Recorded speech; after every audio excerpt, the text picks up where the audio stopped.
Você já parou para pensar que a sua empresa pode estar pagando impostos a mais? O nosso sistema tributário é bem complexo e é comum as empresas pagarem mais do que o devido. Saiba que é possível recuperar os valores dos últimos 5 anos e reforçar o seu caixa. A Fortus Tax é especialista no assunto e já ajudou muitas empresas nos seus 18 anos de atuação. E o mais importante, você só paga pelo serviço depois que o dinheiro estiver na sua conta. Fortus Tax. Pagar o justo é o nosso forte.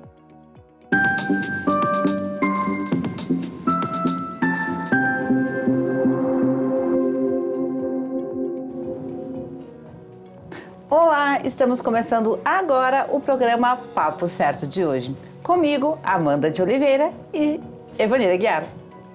Sejam bem-vindos, estamos aqui de segunda a sexta às 8h30 da noite e falamos sobre diversas áreas do direito, economia, política, trânsito e turismo. Papo de trânsito e o tema é as atribuições do despachante de trânsito. Estamos recebendo hoje o nosso colunista despachante de trânsito, João Aurélio. Muito obrigado pela presença aqui no Papo Certo de hoje. Cumprimento a todos, também os nossos telespectadores, e agradeço mais uma vez o convite para poder participar desse importante programa. Seja bem-vindo novamente, João Aurélio. Obrigado. Essa bancada também é sua. E você aí de casa, venha saber mais enviando a sua pergunta ou comentário através do nosso WhatsApp 51 30 29 80 80 para interagir então com o nosso convidado. Um intervalinho rápido de 30 segundos e já voltamos.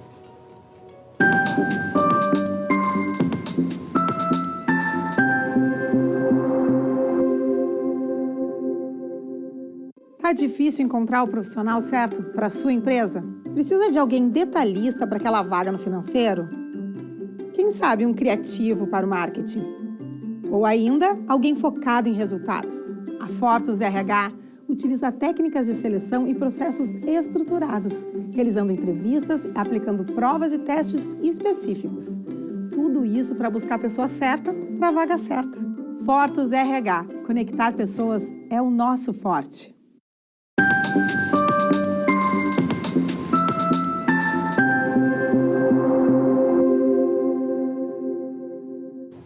Estamos de volta com o Papo Certo e não se esqueçam que também estamos transmitindo o programa pelo YouTube e Facebook.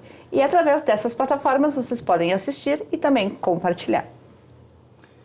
João, para começar então o nosso Papo Certo de hoje, o que é preciso fazer para exercer a profissão de despachante de trânsito? Qualquer pessoa pode ser um despachante?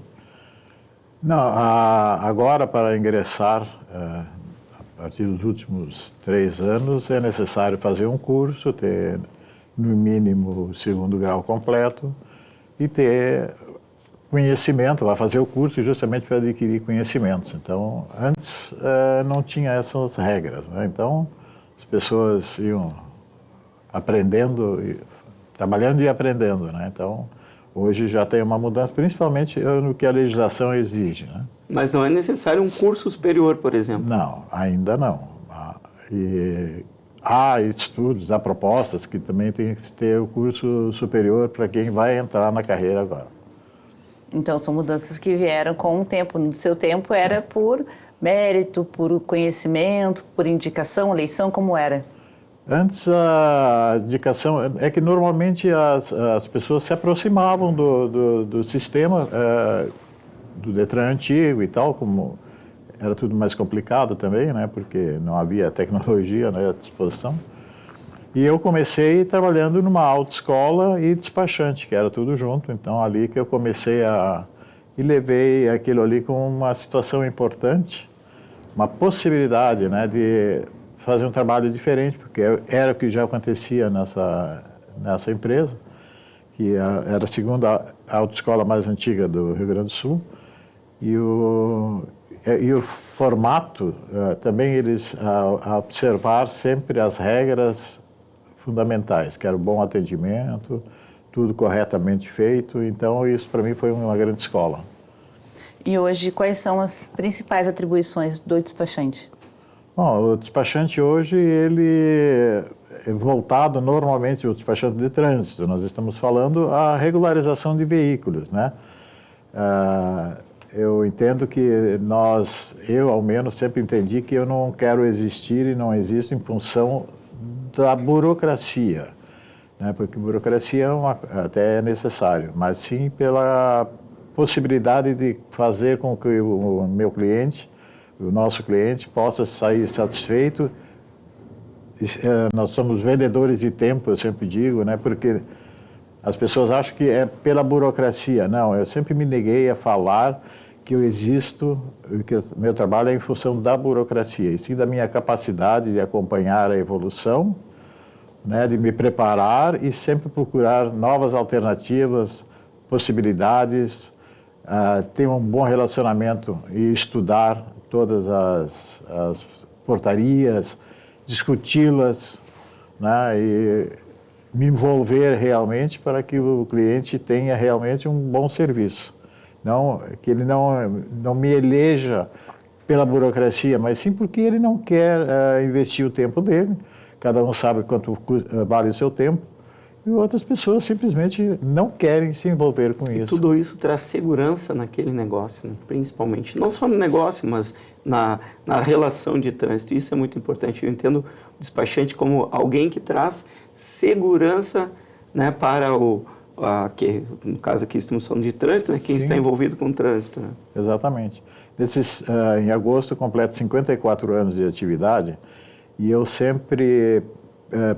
trabalhei muito e sempre a minha equipe toda é voltada para o bom atendimento do cliente, surpreender o cliente positivamente, né?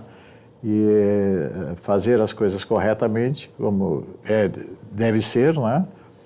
E isso me traz, então, um reconhecimento a mim e a toda a equipe, porque nada se consegue sozinho, né? E minha equipe já é uma equipe bastante antiga, todas que têm o mesmo perfil de atendimento, de entendimento da nossa importância nesse trabalho. E uma coisa que podemos dizer com certeza aqui, para quem nos assiste, que construir uma história como essa não é do dia para a noite, não é?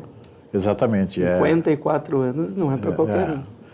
E, na verdade, é uma dedicação plena, né? Minhas filhas sempre dizem que é estranho que eu não trabalhe aos domingos, né? Eu digo, é porque não abre o Detran. Por isso também trabalharia, acredito. E, João, por que deve-se contratar, então, o serviço de um despachante de trânsito? Porque ele é o profissional que pode entender e deve entender todos os requisitos necessários para fazer o trabalho de transferência, de alteração de característica, de emplacamento de carro novo. Então, ele sabe exatamente os documentos necessários, os procedimentos, porque nada impede que a pessoa não vá direto fazê-lo, né? Mas ela vai juntando os documentos, chega lá, falta uma coisa. Então, isso é investir o seu tempo num procedimento que não é uma característica quando ele pode ter um profissional que ele segue a vida e a rotina dele sem alterar e o despachante realiza esses procedimentos todos que a exigência dos processos, toda ela tem as suas nuances, né? Então, esse conhecimento a gente tem que estar atualizando sempre e procurando com a credibilidade que a gente vai adquirindo num tempo, também ter o respeito, né, dos órgãos, dos CRVAs, por exemplo, que sabem que o nosso procedimento sempre é correto para evitar problemas para o cliente, para o despachante. Chega o representante do João Aurélio lá no CRVA, já é visto com respeito, é isso, né? 54 anos, está lá antes do CRVA. Né? É que, na verdade, nós fazemos todo esse procedimento. O cliente que não quer levar o seu veículo, ou, por exemplo, que quer levar o seu veículo até o Detran, o CRVA para fazer vistoria, nós teremos sempre uma pessoa aguardando lá para orientá-lo com o processo já encaminhado. Se o cliente não quer ir até lá, deixa o carro conosco, nós temos também a motorista já... Comodidade. Para levar o veículo do cliente. Assim então, como foi comigo, porque eu fiquei lá tomando cafezinho, conversando com o João Aurélio, que ele ainda gosta de fazer uma sala para a gente também contar causa, lugar que a gente se sente realmente em casa. E, João, deixa eu te perguntar, podemos resumir, então, né, não diminuindo o trabalho, mas que o despachante ele é o doutor da papelada do trânsito, Exatamente. é quem resolve o problema. Podemos nos considerar assim, né? Não digo que todos, né? Mas uma boa parte já hoje teve que se adaptar aos novos formatos, a um Detran mais moderno e um sistema moderno, né? de atendimento, de trabalho e de como é o formato para o serviço de emplacamento. Nós sabemos que a maioria das vezes é bem difícil encaminhar todos os documentos sem a ajuda de um despachante, correto? Exatamente, é a mesma coisa que, por exemplo, contabilidade, né? Eu jamais me atrevi a fazer minha declaração de imposto de renda porque não é o meu forte, né? Então, tem muita gente que faz, aí volta e tem que fazer de novo, faltou alguma coisa, né? Então, desde que eu faço minha declaração de imposto de renda, desde física e jurídica, sempre foi com um profissional da área, né? Isso me dá tranquilidade, eu não me envolvo com nada, só apresento os documentos necessários e nunca tive problemas até hoje. Por quê? Porque eu tenho um profissional que faz isso para mim. Essa também é a função do despachante. Ele tem que ser profissional para adquirir a confiança do cliente e resolver todos os assuntos que estão ao alcance dele de forma correta e adequada. Cada um com sua especialidade. Exatamente. Por exemplo, eu faço minha documentação de trânsito com o João Aurélio, minha declaração de imposto de renda com a Fortes do Evanir e tá tudo certo. E vocês estão hoje comigo aqui na bancada. Exatamente. Bom, João, fala pra gente o que é o CRVA, o que significa essa sigla? Bom, o CRVA foi criado esse formato e foi criado, então, Centros de Registro de Veículos Automotores, CRVA. Né? Então, eles são a parte que trata da documentação veicular. Né? Então, com o novo Detran, foram criados segmentos separados, onde um não pode atuar na área do outro. O despachante, por exemplo, é na área de trânsito, da veicular. A não ser que ele seja despachante, por exemplo, imobiliário. Isso é outra coisa. Mas para o Detran, autoescola, o CFC, né? Despachante, remoção de depósito, todos são segmentos separados e cada um com os seus profissionais habilitados. E o CRVA, ele é vinculado ao Detran? Ele é credenciado pelo Detran, mas eles são, a origem deles, eles são um segmento dos cartórios de registro de pessoas naturais. Dos cartórios, né? Exatamente. Não é vinculado ao Detran, tem uma credenciamento. Ele é credenciado, né? Quem é credenciado é o CRVA número tal, que é vinculado, ele é uma extensão dos cartórios de registro de pessoas naturais. Então, são pessoas jurídicas nomeadas diretamente pelo Detran? Exatamente. Interessante, sempre pensei que fosse um órgão, inclusive talvez uma secretaria, um departamento público, mas não. Também. Não, é que justamente aí aumenta a responsabilidade, o formato de trabalho, né? Então, justamente porque é um processo, vamos dizer assim, um procedimento delicado, né? Porque nós sabemos que o mundo do automóvel é muito dinâmico, também muito visado para coisas incorretas. Então, a responsabilidade final, em caso de desvios de conduta dentro do CRVA, sempre vai ser respondido, além dos representantes do CRVA, mas o final é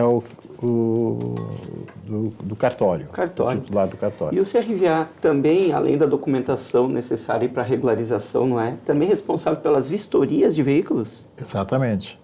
Isso é uma responsabilidade muito grande, justamente por isso que tem profissionais, por isso os vistoriadores normalmente eles permanecem muitos anos, porque eles adquirem o conhecimento pleno do veículo, de todas as situações, inclusive só de dar uma olhada, muitas vezes ele já percebe que há alguma coisa errada fisicamente no veículo, né? Como alteração, alguma numeração raspada ou vidros que foram trocados, mas não foram identificados, ou a numeração identificadora dos vidros é diferente da original. Então, ele faz cursos e vai se aprimorando a cada dia, né? Então, por isso que nós podemos perceber que nos CRVAs, normalmente, são os mesmos vistoriadores. Há muitos anos eu faço aqui na Ipiranga, em Porto Alegre, a longa data já, né, CRVA que temos aqui. E muitas vezes é o mesmo vistoriador em carros diferentes que eu já levei ali para fazer a vistoria. Quer dizer, não usa o despachante. Ah. Plim, plim. Mas podemos considerar que um bom despachante, como tu disseste, né, tem esses detalhes que talvez não passem na vistoria. Um bom despachante, eu acho que ele já dá uma olhadinha antes, sim, né? E já diz, olha, eu acho que isso não vai passar, quem sabe já tenta resolver antes. Para não correr esse vai e volta, né? Nós conseguimos já visualizar também pela experiência alguns procedimentos. Agora, a vistoria do Detran, que nós chamamos, ela é bem mais profunda, né? Nós podemos fazer uma superficial para ver os dados principais, mas se tem identificação, a numeração do motor é alterada, retificada, né? Ou de outro carro, de outro motor, então o sistema, como eles têm, o sistema consulta tudo isso e já faz toda essa comparação, né? E se houver qualquer situação de raspagem de chassi ou o veículo já fica retido. Fica retido. Já pode ficar retido pelo CRVA para depois ser removido para um depósito para o proprietário regularizar aquela situação. Que é importante. O CRVA, inclusive, pode fazer essa retenção. Realmente. Bom, então o papo está muito bom. Vamos fazer um intervalo de 30 segundinhos e já voltamos com o Papo Certo. Fiquem com a gente.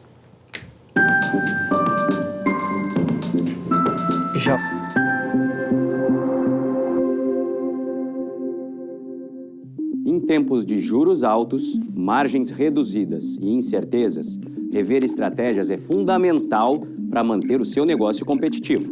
Esse cenário exige planejamento e organização financeira. Nessas horas, qualquer ajuda é bem-vinda, mas a ajuda de um especialista é necessária.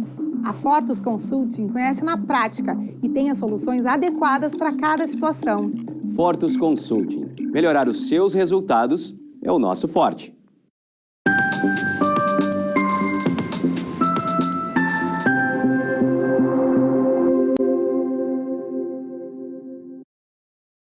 Está de volta e nós também estamos transmitindo o programa através da Rede Televisão Litoral, através do canal 6 da NET e também nos demais principais canais digitais, NET Claro 521, 513 da Vivo, TVN e Tubarão. E João, como os despachantes são remunerados? Bom, eles fazem a proposta, todos os débitos que têm que ser quitados pelo proprietário junto aos órgãos de trânsito e fazenda e tal, e cada um estipula, tem um limite de cobrança de honorários, né? Então, depende da situação de cada despachante, ele que faz o valor dele, ele não pode ultrapassar um teto estipulado pelo Conselho, e há uma proximidade de valores, né, dependendo do que ele oferece. Por exemplo, nosso cliente tem estacionamento dentro da nossa loja, né, nós temos todo o atendimento, o cliente sempre vai chegar lá com ambiente climatizado, né, e o atendimento, então isso tudo gera custo também. Então, e tem o despachante individual, quer dizer, naturalmente que ele cobra menos, né?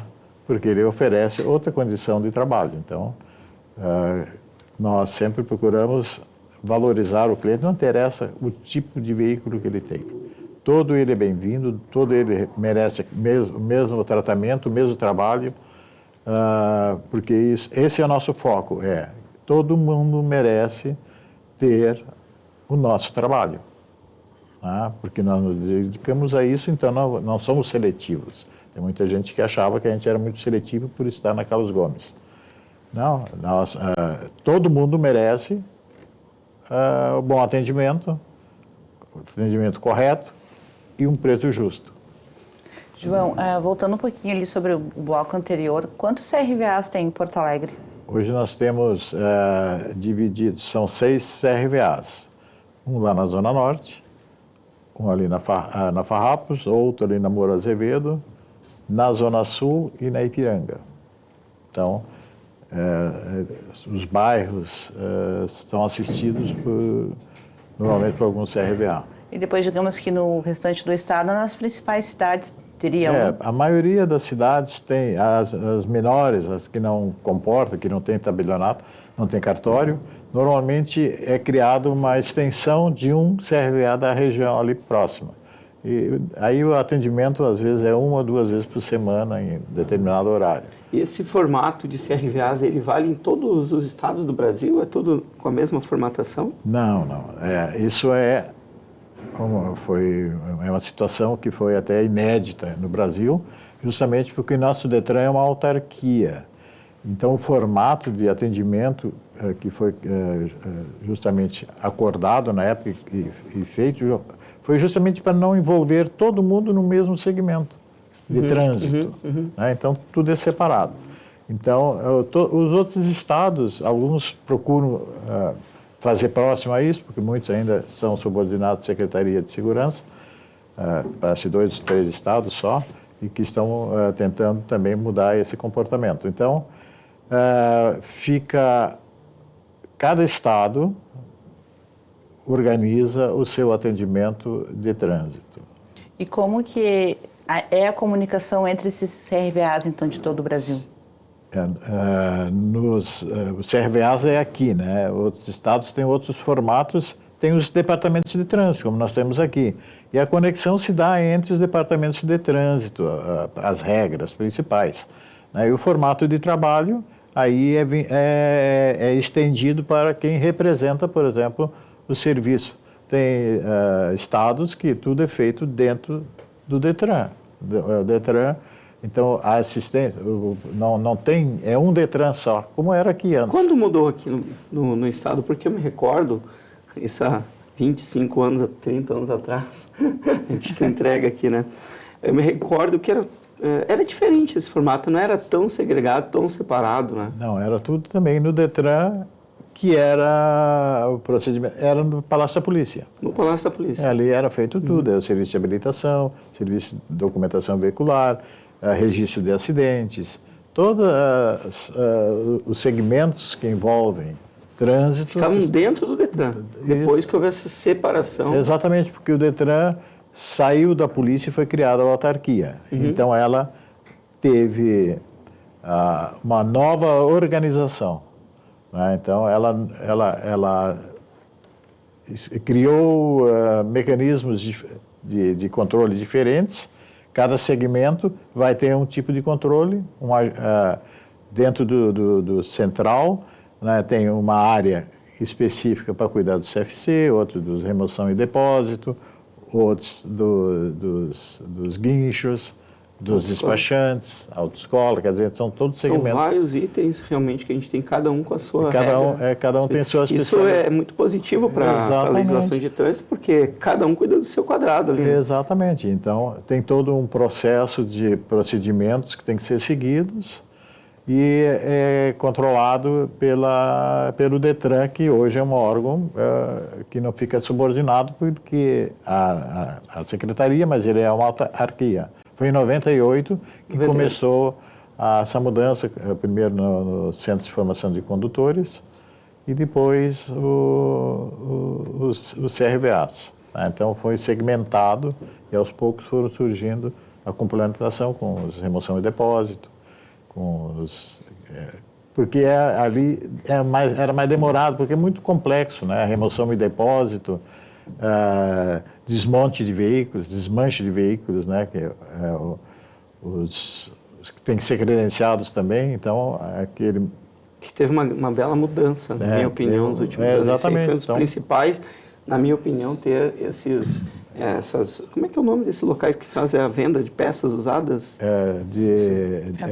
Desmanche de veículos. Então foi realmente uma evolução muito grande. Exatamente. Né? Então, eles têm algumas regras a seguir, inclusive para se estabelecer, e depois as regras a seguir com o material. Né? Não pode ser vendido com identificação, essas coisas. Então, eles adquirem muito nesses leilões. Né? O Detran também faz os leilões quando o carro não é retirado dos depósitos. Então, sim, os depósitos também são responsáveis, eles têm que ter toda uma responsabilidade sobre os veículos que estão lá dentro. Caso de acidente, são eles que vão remover o veículo. Algum agente não, mas tem um guincho deles, ele vai ser por zona levado para determinado depósito. Excelente. Eu ia perguntar aqui até... Nós temos uns 4 minutinhos de programa. Você já comentou por alto, mas quem fiscaliza, ou há alguma fiscalização sobre essa profissão, no caso de despachante de veículos? Sim, tem um segmento dentro do Detran que credencia e fiscaliza os despachantes, né? Porque hoje tudo é informatizado, então os procedimentos também, porque como tudo é digitalizado, o processo todo ele, né? Nós, por exemplo, a gente antes tinha que guardar por 5 anos todos os papéis, hoje nosso processo também é todo digitalizado, assim como o Detran. Então, os CRVAs são responsáveis, desde que a gente entra lá, são responsáveis pelo processo, pela vistoria e tudo. Isso tudo fica... então, tem um segmento dentro do Detran que orienta, que faz as portarias, tudo que é relativo ao emplacamento e transferência, enfim, a veículos, a circulação de veículos, a legalização de veículos. Então, a regularização de veículos, né? Então, é um segmento que cuida disso dentro do Detran. Dentro do Detran tem um segmento de autoescola, né, de Centro de Formação de Condutores. Então, há equipes especializadas que acompanham o dia a dia de todos os credenciados pelo Detran. Então, é dentro do Detran? Dentro do Detran. Mas eu digo que quem mais fiscaliza é a concorrência e os clientes. Exatamente. Certo? Essa é a maior fiscalização. Porque a concorrência. Porque se o concorrente ali, o despachante, está fazendo alguma coisa errada, ele é o primeiro a pedir a fiscalização. Exatamente. E os clientes também, não é? Se alguma coisa porque a irregularidade de prejudica a imagem e também a carreira dos outros, porque sim, já fica a dúvida, né? Então, a gente fiscaliza os demais, né? Não querendo ser agente fiscalizador, mas a gente pode alertar e dizer, cara, tu está fazendo... Né? Porque é a nossa categoria. Então, nós temos que preservá-la para que a gente continue evoluindo cada dia. Não, inclusive até porque tem a questão dos falsos, né, profissionais da área, que também acontece com a falsificação de documentos também. Não há atividade isenta disso, né? Nós sabemos que isso é uma característica do ser humano, né? Ser mais esperto que o outro quando surge alguma oportunidade. Mas a categoria de despachante evoluiu bastante. Nós não temos notícia de nossos colegas envolvidos em algumas situações, né? Não se vê mais noticiário de jornal, a não ser falsos despachantes, mas em outros estados a gente ainda vê que volta e meia tem organizações que se passam por despachantes e não são, porque a fiscalização também não é tão muito eficiente por parte dos órgãos responsáveis. Exatamente, porque eu realizei essa pesquisa e aqui no Rio Grande do Sul realmente não encontrei nenhum dado, mas em relação aos outros estados, sim. Exatamente. Isso é muito bom, é uma boa repercussão que dá e nos valoriza, né? E também o Detran, principalmente, né? Porque o formato dele é diferente, foi muito questionado no início, mas cada um cuida do seu quadrado, né? O despachante não se envolve com habilitação, não tem nada que ver com isso, mas não é da alçada dele, não é nomeado para isso. O CFC não vai se meter com emplacamento, então tudo bem coordenado. Que ótimo. Então, João, muitíssimo obrigada pela tua presença aqui. Muito bom estar conosco aqui na Papo Certo. Eu que agradeço mais uma vez a oportunidade de estar aqui e sempre disponível para esclarecimentos. Lá na grife do documento. Na grife do documento. João Aurélio. Então, muito obrigado também a você por ter nos assistido. E eu lembro que o nosso programa ele é reprisado segunda a sexta, às 7h30 da manhã. Então, voltamos na segunda-feira com o Papo Trabalhista. Estará conosco a doutora Carla Vitola e vamos falar sobre pejotização. Estaremos esperando todos vocês. Até lá!